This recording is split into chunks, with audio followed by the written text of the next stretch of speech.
And here we are, in the final world. I don't like to discuss this part, and it still bothers me very much. But it's something I have to do, so that I can put this behind me. People deserve to know. At this point, I was well aware of the game's unnatural nature, but Zenith was far different than the other worlds. While the others were certainly strange and something frightening, the world of Zenith was like a nightmare. I don't have to go any further than the board screen for an indication that something was wrong with Zenith. The first thing I noticed was the blood red texture of the board, and the music was like an eerie whistling tune. I noticed Solomon and Angira's back, and I felt better for a second. Then I scrolled over to the right to see who my enemies were this time. It was Destroyer and Ghidorah. But judging from the icon, it was a different Ghidorah than the original, standing on the ground instead of flying. The grotesquely detailed pinkish red icon, also caught my eye. I couldn't tell what it was supposed to be, and I was afraid to find out. Going back to my side of the board, I decided there wasn't much choice but to do my usual routine and going to the quiz level before doing anything else. I was not ready for what happened. I jumped back when this appeared, accompanied by a terribly distorted version of the password theme. It looked as if Face had fallen victim to some terrible glitch. Is this what he meant by "will you miss me"? My thoughts were stopped short as I noticed that the screen was glitching, seemingly falling apart while I was inactive.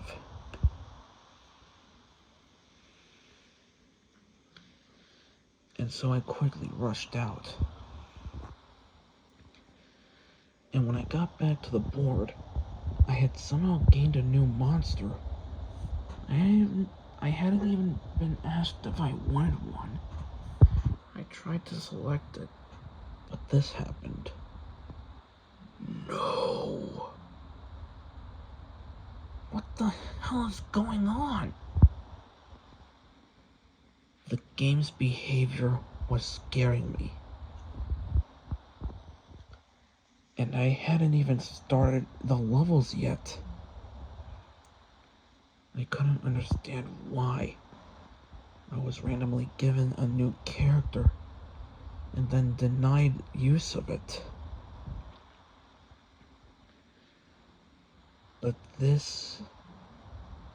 for the time being, there was little that could be done. And I visited the last TV screen.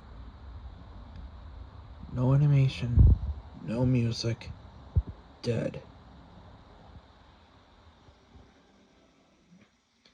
Every instinct was telling me to stop playing and turn the game off.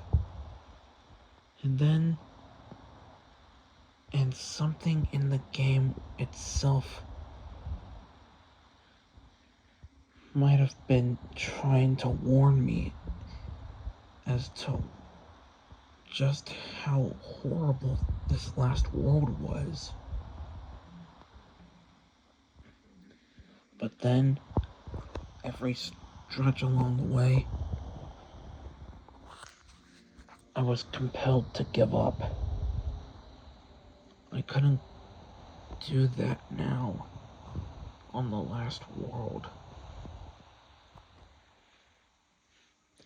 Besides, after taunting me with memories of Melissa, I felt the game owed me some answers.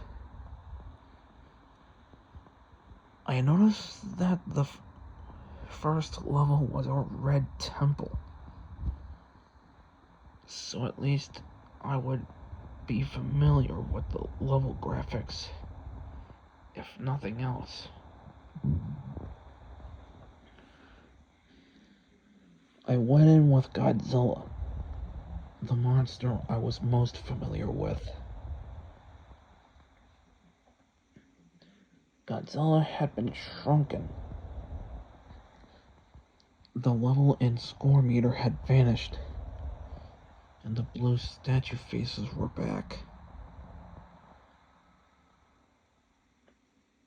The music was similar to the blue temple.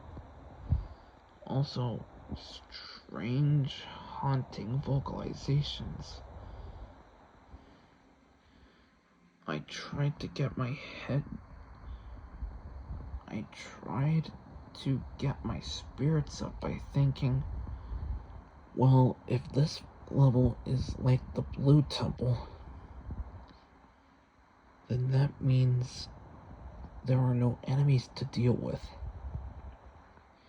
How wrong I was. After a short walk, the statue's eyes started glowing, and a pack of beasts from the Shadow Labyrinth came charging into me. Since they were coming from the right of the screen, I had to fight my way through them. This battle greatly tested my reflexes. But thanks to my speed, I plowed through the beasts. They gave off health power-ups after dying, which helped recover from the damage they had given me. However, as I continued through the hallway, the statue's eyes started glowing again, summoning another wave. It seemed to be the same number of them, but I was less prepared this time and took more damage. I had gone through 4 of these waves until I reached the end of the hall, where I heat-beamed the last of the monsters over the edge of into the abyss. At first, it seemed I had reached a dead end. But after the statue's eyes stopped glowing, a brick path slowly appeared before me. I followed the path, which kept moving me towards the right until it stopped at a wall, where I was to go vertically by jumping up ledges. Along the way, I encountered new creatures and some sort of strange shrine. It had a statue of the Hell Beast and some other creature I couldn't recognize.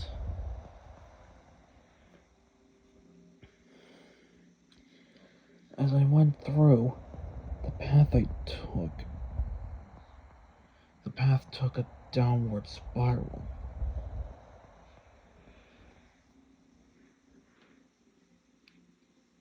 I had to carefully aim my jumps to avoid enemies, which were plentiful in this part of the stage.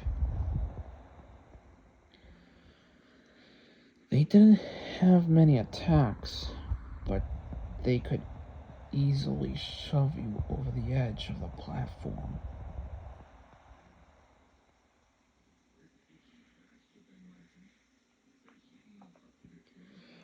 At the end of the tunnel, there were a few small platforms floating above nothingness. I landed on one towards the left of the screen,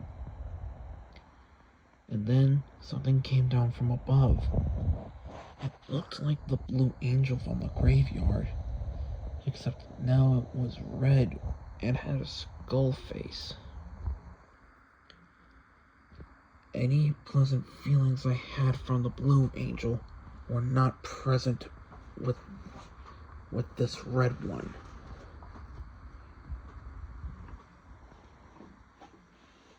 And as it hovered around, its eye sockets started glowing, just like the statues from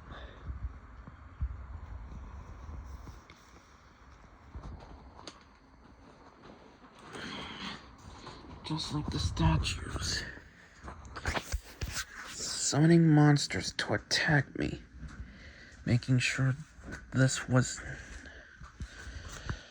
surely this was not the same benevolent being I encountered before. This must be some kind of imposter. This battle was nerve-wracking. And as I started off nearly half my health and had to deal with multiple opponents, as well as the threat of gravity.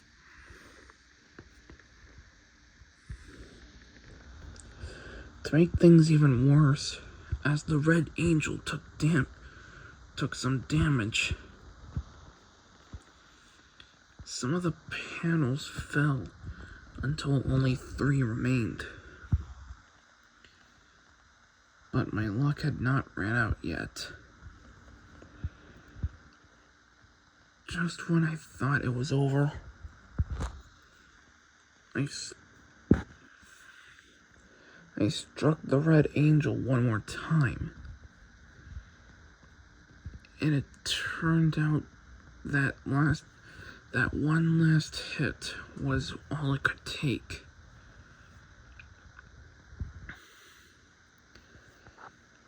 Just as the red angel completely disintegrated, the game instantly went back to the zenith board.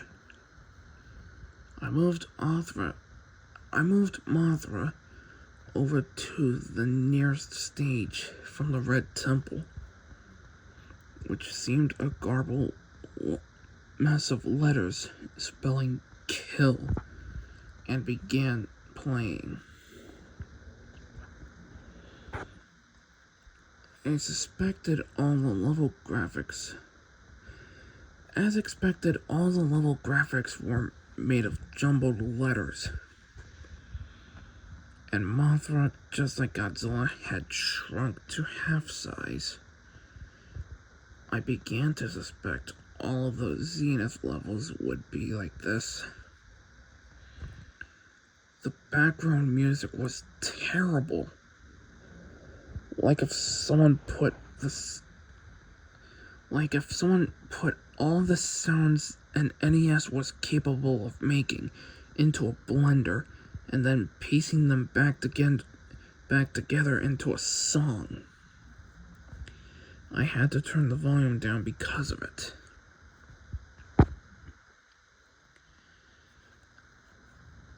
Playing as Mothra made avoiding the enemies easier,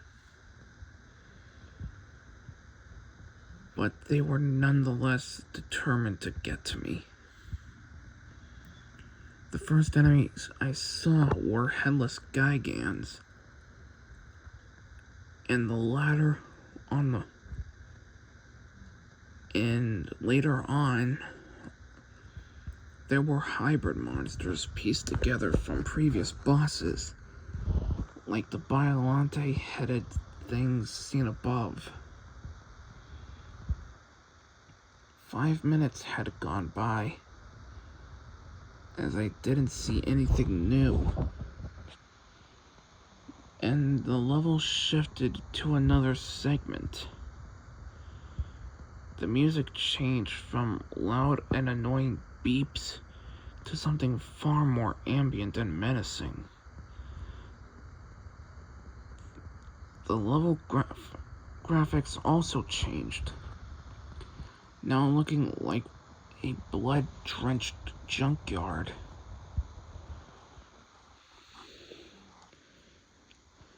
This way, everything in the level was red, made it sickening to look at.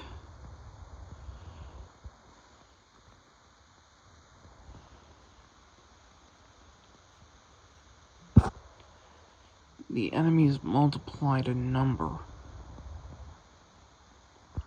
and never ceasing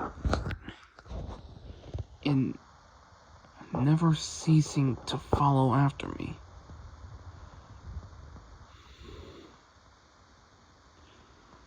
And became harder and harder to avoid.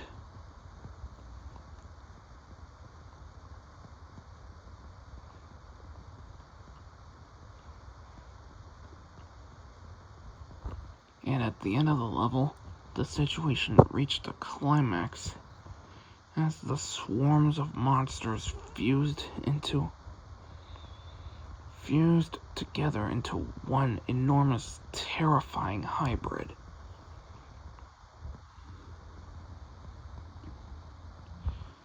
Once I had gotten through the initial shock, I discovered the only way to destroy the thing this thing. Constantly shooting eye beams at the Hedora cluster that formed its heads. If you attacked anywhere else, it would regenerate the damage. Even with this knowledge, this was an extremely difficult fight. I'd say it was harder than fighting the Moon Beast was, if not harder.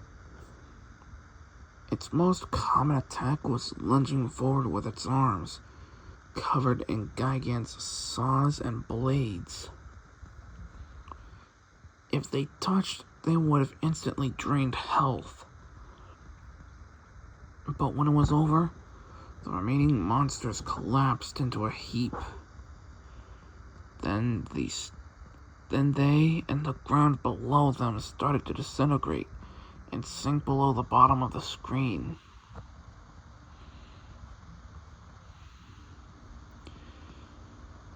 When I came back to the board, I thought to myself, so far the game has been putting the easiest levels first. If that's the case, how bad would the rest of Zenith be?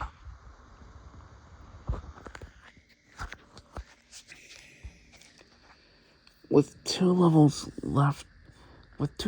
down and 3 to go, my monsters had been taken My monsters and I had taken our foothold in the world of nightmares that was Zenith. Deciding what action to take next was more tense and difficult than ever before. But ultimately, I had no way of knowing what the next levels would be like, or how well my monsters would be prepared for them. So my only option was to guess.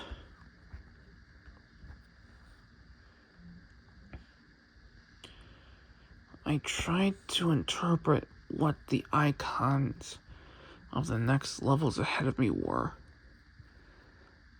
The last level being the boss battles. The last level before the boss battle was obviously representing some type of volcanic area with lava and open flames. The middle icon I still didn't get, especially that it looked fleshy and vaguely like an organ of some kind, oddly oversized as well.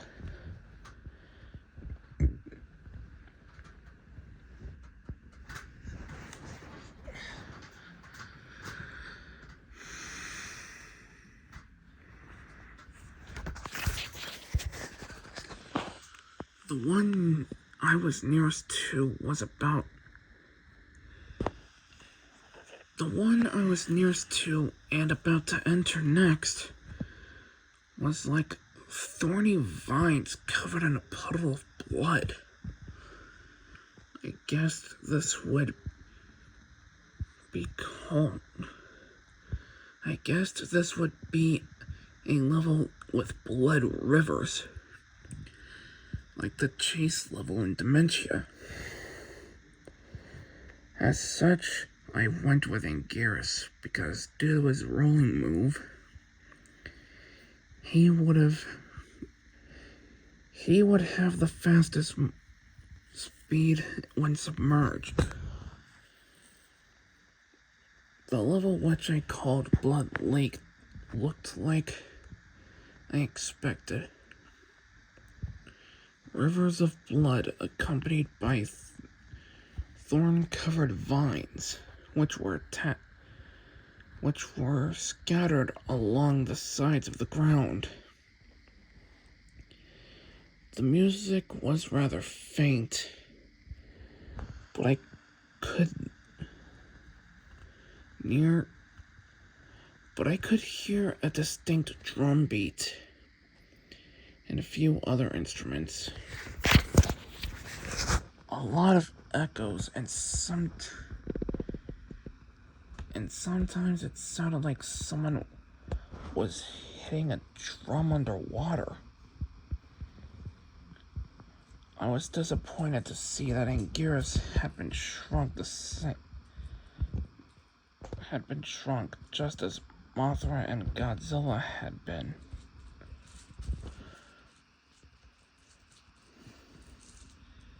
Apparently, all the Zenith levels would be like this.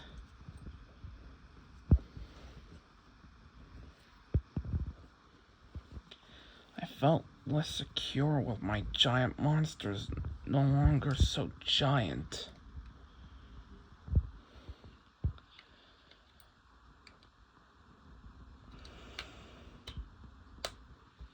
I walked along without interruption, only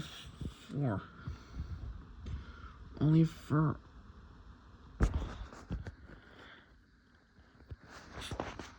only a minute until my path reached a dead end. There was a massive gap between the ground I was walking on to the right of the screen. I would have to swim across it and continue to walk to the right. But due to the huge mass of brambles in the way, there was nowhere to go. Two creatures with gliding membranes on their arms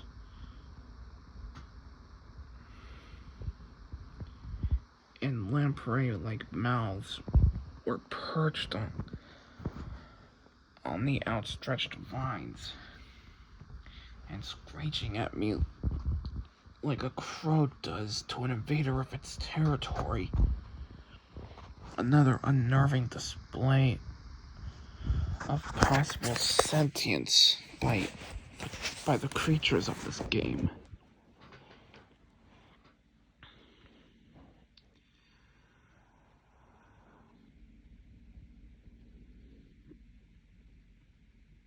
If it's even accurate to refer to them as being of the game, that is. I descended into the blood, slowly sinking to the floor. Aquatic enemies were everywhere, and they were hard to avoid. The black shark in particular was very aggressive and hard to deal with. But thankfully, I only encountered one. As the scene became more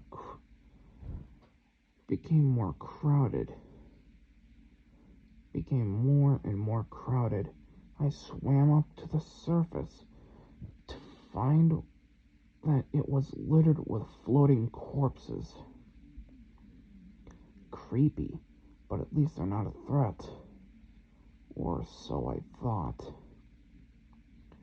Until they sprang to life and leaped on me. They were trying to pull me under, and they were draining my health as they did it. And when I got one off me, another would jump on me from behind. I had to curl up into a ball and roll for them to loosen their grip. And when they did, I quickly retreated.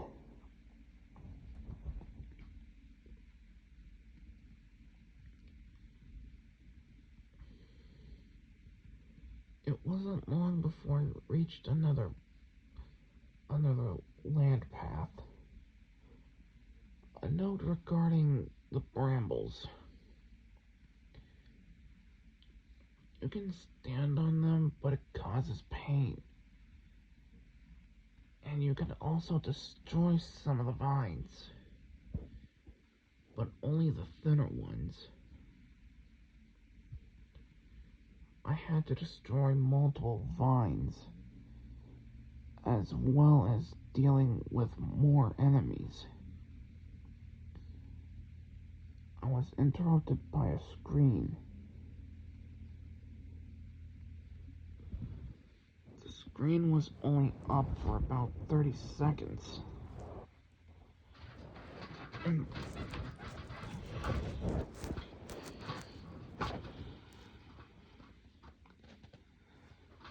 And then it went back to level. I was facing another dead end, and a pregnant humanoid figure being hanged from the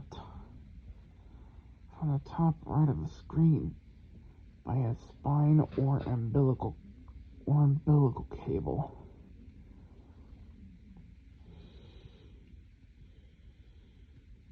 Instantly, the creature's belly split open from the inside.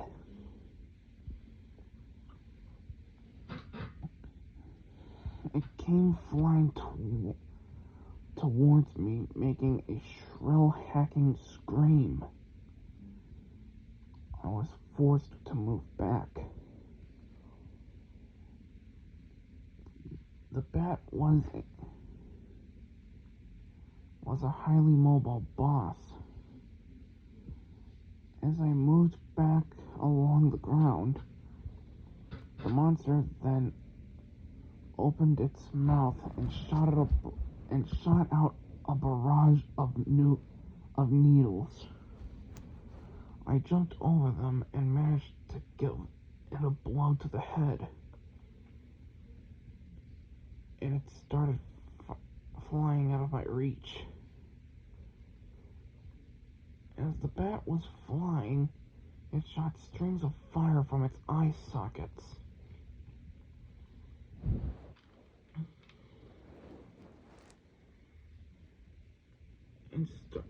And started trying to hit me with the flames. I rolled along the ground, which drained my power, but it put us at equal speed. This cycle repeated around 3 times until the monster was defeated. With most of my health drained, I went back to the edge of the level, and the large bramble vines blocking the exit was now gone.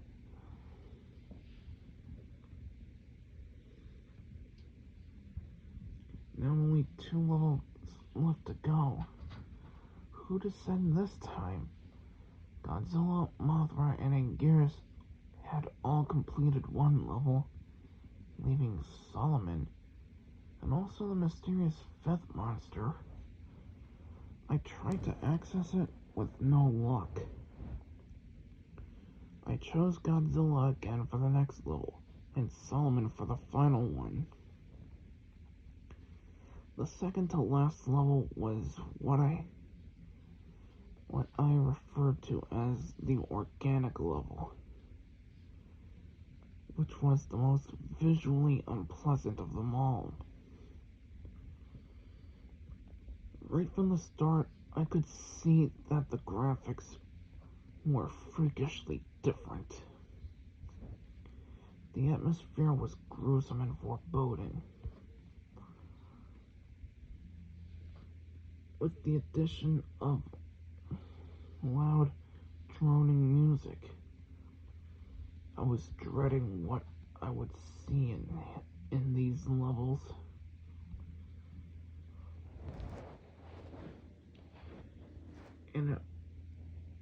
And it was only a few seconds before something appeared.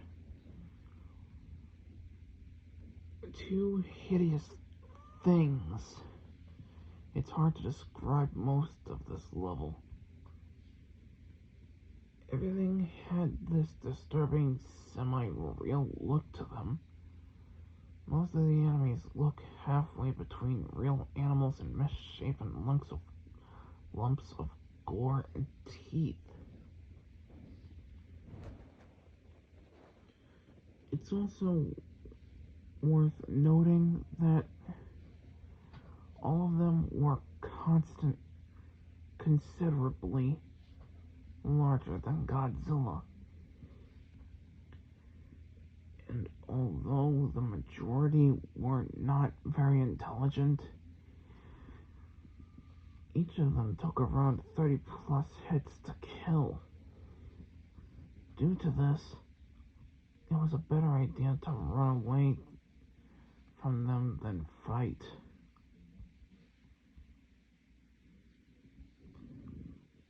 But it was never clear exactly what direction to run to. While most levels involved going to the right to get to the exit, the path to this level was primarily going down by walking to the edge of one platform and jumping down to a lower one.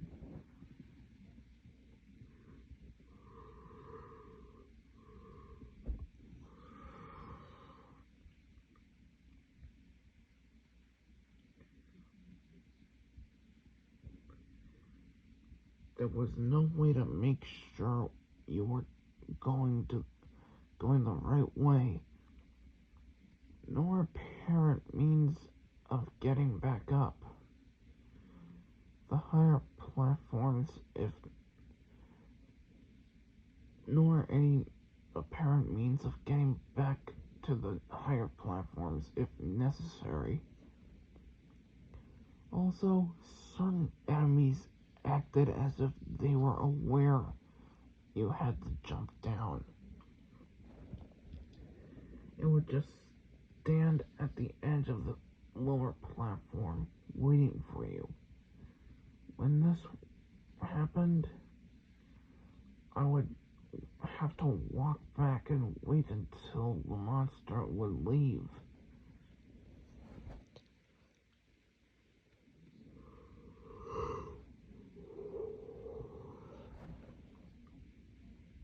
As I went across the platforms stacked above each other,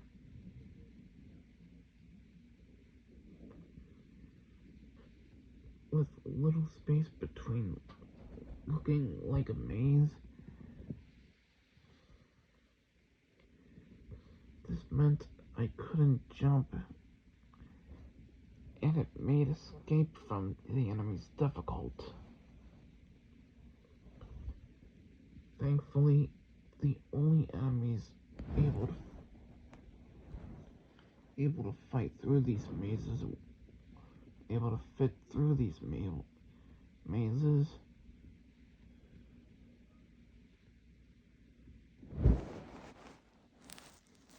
were the four-legged beasts seen at the beginning of the level.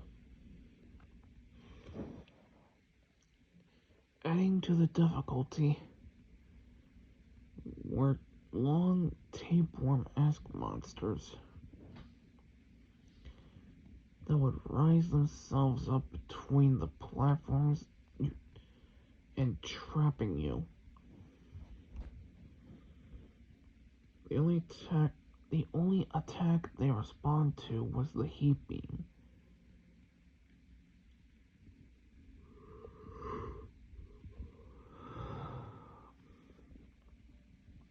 Which would cause them to shrink back down. But this was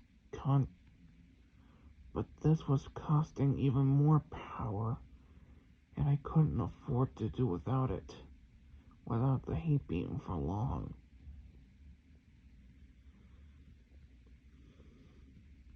While trying to avoid the abominations that dwell in this level, I found out that if you stand idle in one place for too long, the ground tries to absorb your monster.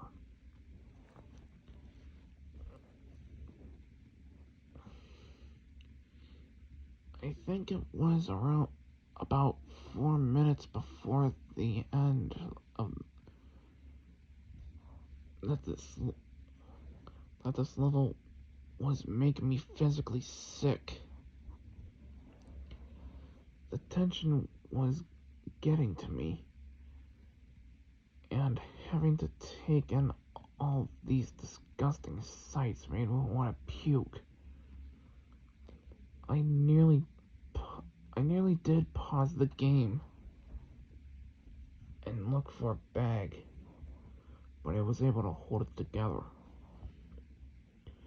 I also found a track at the end of the level, though it was too late to do me any good. If two different species of monster ran into each other face to face, they would fight each other and leave me alone. I didn't intentionally cause this. It just happened.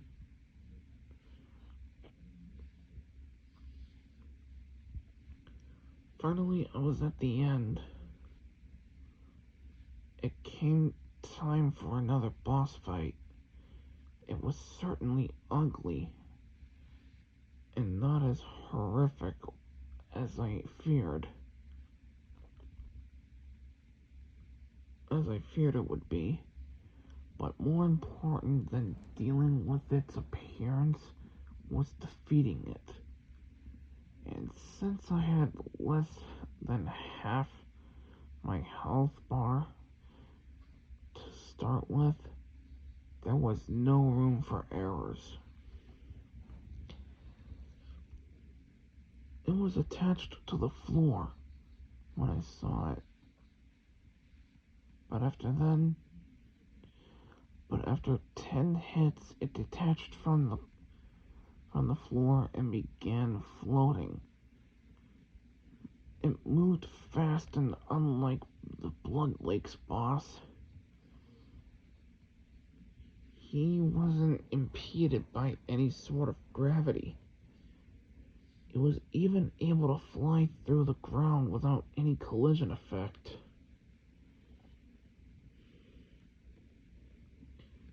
I used this to advantage. It used this to its advantage and would float beneath the ground and springing up randomly to bite you. But it stopped doing this after a few well-aimed kicks to the face. The pink area on the upper jaw was a weak point. Too many hits there would cause it to spasm uncontrollably.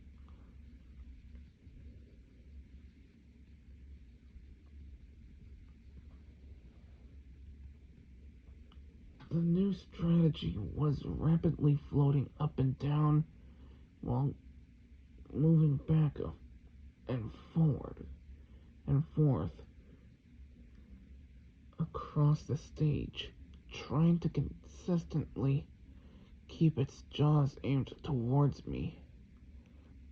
Health was getting critical at this point, and I spammed the heat beam, from which it had no defense.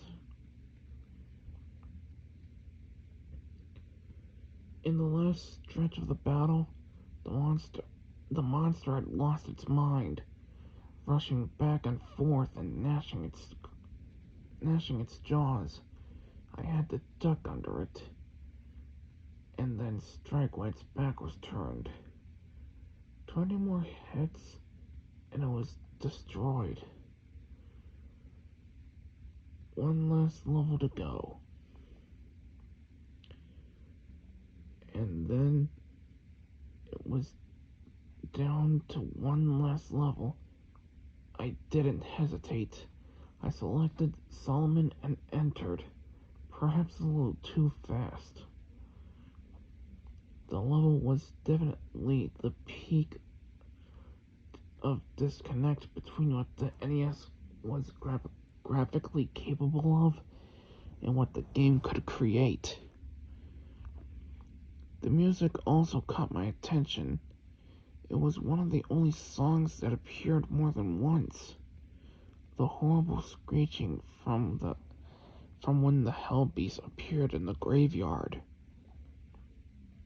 As soon as I started, there was already an enemy prepared to attack me, a centaur wielding a whip. And it wasn't alone. When I started fighting, several more centaurs appeared, coming from both sides of the screen at the same time. It was too much to handle.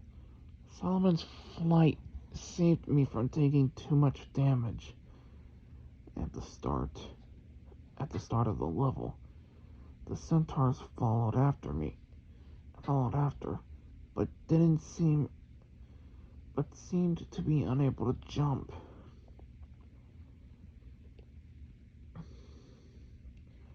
After escaping the centaurs, I noticed the gaps between the gaps in the ground.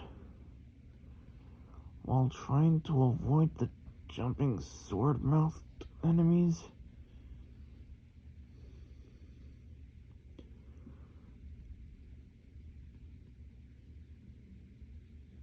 in mid-flight, I got close to the surface of the lava, and a creature emerged and tried to grab me. It didn't succeed, but I was startled. Centaurs, carefully maneuvering would be needed to avoid instant death here.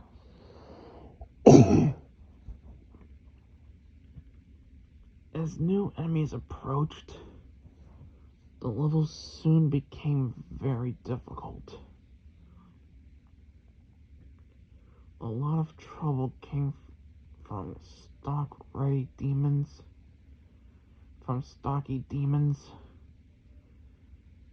that stood on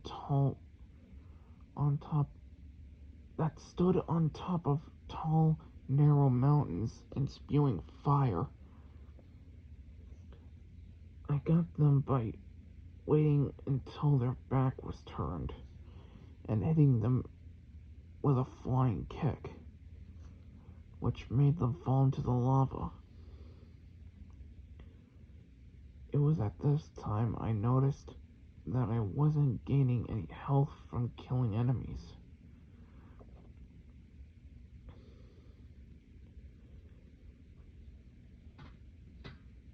Not all the ground was stable. At one point, the ground was reduced to small chunks and started slowly drifted towards the right. Some of them would sink into the lava upon landing on them.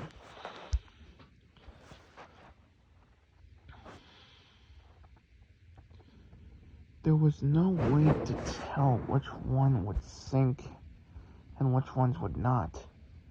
Being so close to the lava added the threat of the lava creatures, and this was very frustrating. I was also feeling very hot, which made concentrating hard. If you've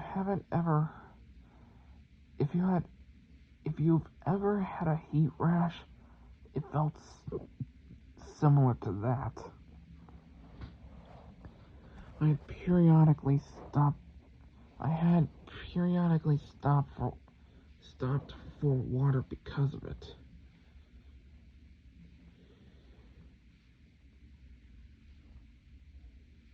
This was almost certainly due to the game and not my imagination, but I kept pushing the thought out of my head. I didn't want to think about it. At the edge of the stage, I encountered the boss rising from the lava. Its arrival noted an ungodly howling roar. When it walked onto land, I saw how gigantic it was. Several times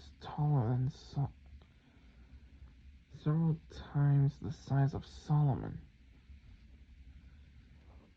I was about to fly up and attack it when it opened its mouth and let out a huge blast of fire.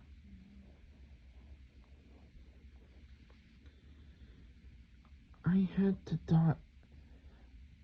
to fly to dodge the flames and then get close enough to the boss to fire a heat beam at its face, causing it to stumble backwards.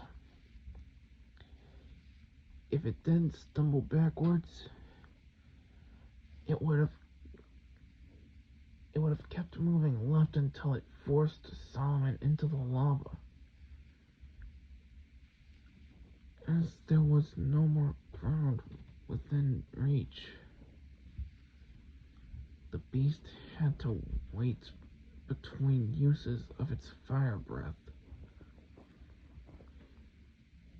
as it seemed to cost a great deal of energy. I used this time to attack it, but fire wasn't its only weakness. It had to I had to worry of the monster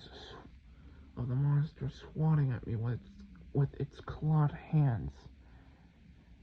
As its health decreased, it moved faster, and the battle felt like a tug of war between the two monsters over this bridge of land.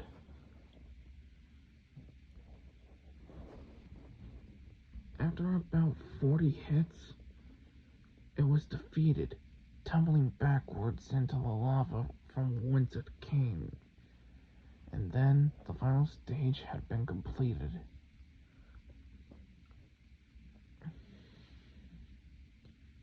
At last, it was down to the two bosses and the final encounter with the Hell Beast.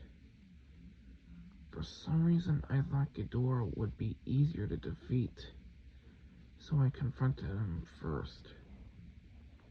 The classic Ghidorah battle theme from the original started up as I was faced against the new King Ghidorah. King Ghidorah was as powerful and unrelenting as ever. He instantly lashed out with gravity beams,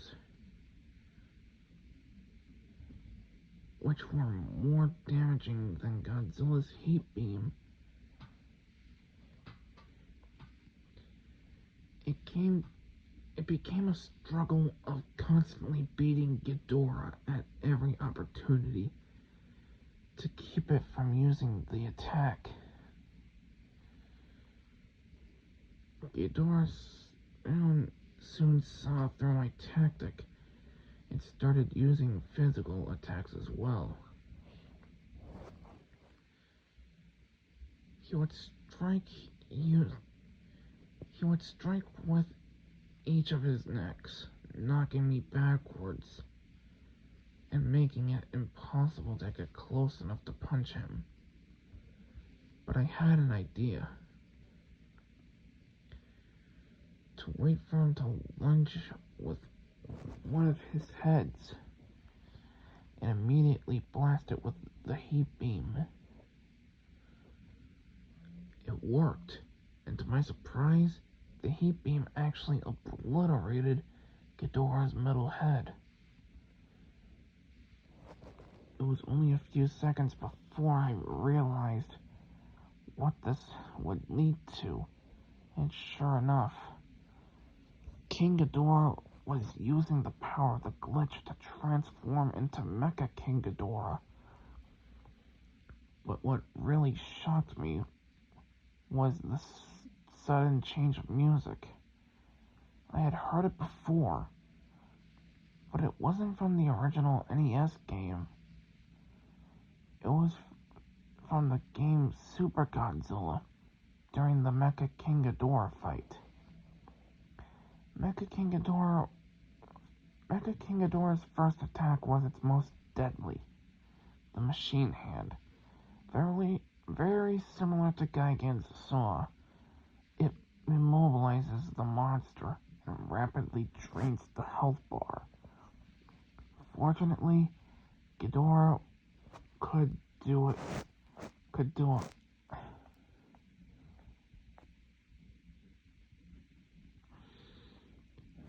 Fortunately, before Ghidorah could do a lot of damage, the timer ran out. I would need to defeat Mecha King Ghidorah quickly to prevent him from using the machine hand. So I sent Solomon to fight him. The two monsters were evenly matched in strength.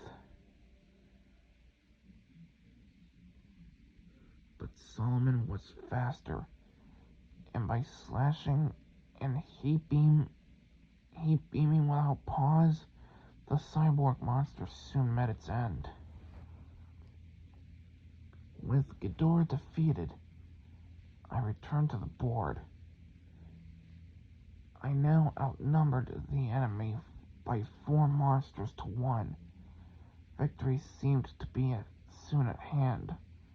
The base icon had changed to a blood red color. I could feel hatred emanating from it.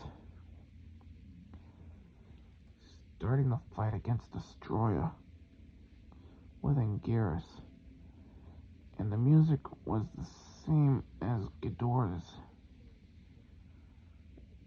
When the fight began, Destroyer was in microscopic form. After one hit, it changed into the Juvenile, which had few attacks, and was also dealt with easily. The fight became serious once Destroyer entered its aggregate form, gaining the use of large arms and the micro-oxygen beam. Anguirus' roll attack, which had been very useful up until now, was rendered useless by Destroyer constantly attacking me with its large arms. When I tried to use it.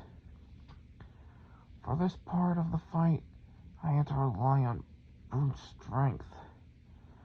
Just before the timer ran out, Destroyer had changed into his flying form, which Anguirus was ill-suited to fight against. So going back in, I fought against the flying form with Mothra, which seemed fitting. Mothra was weaker than Anguirus, but was much better equipped to dodge and counter flying Destroyer's attacks. So the fight was in my favor. However, the Mecha Ghidorah fight music started playing and Destroyer changed into its final form sooner than expected,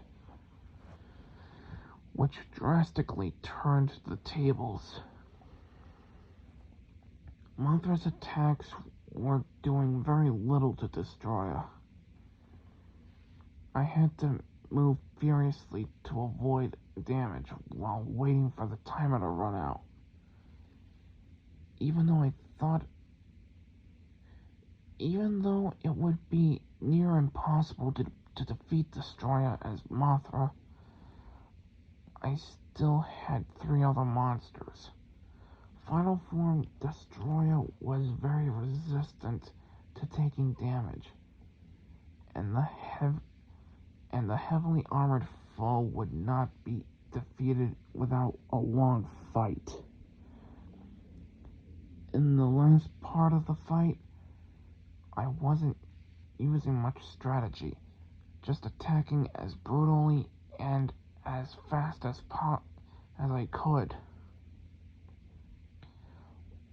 On its last bar of life, Destroyer tried one last counterattack, a beam of energy from its chest. I don't know how powerful it would have been, but just before it could fire, I punched Destroyer in the chest cavity, destroying him. And that was it. The last kaiju boss was gone. In the midst of all the excitement, I had briefly forgotten that there was still one last thing to do before the game would be over. Seeing the icon again hit me like a ton of bricks. I froze for a few minutes. I had come so far to get to this point, but I was terrified. I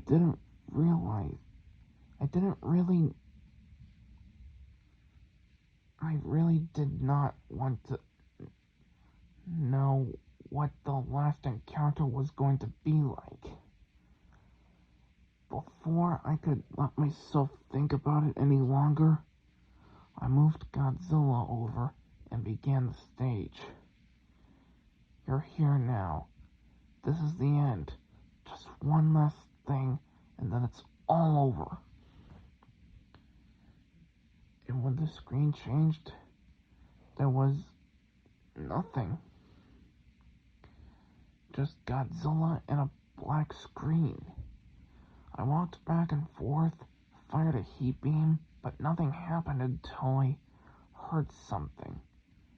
The faint sound of a familiar drum beat.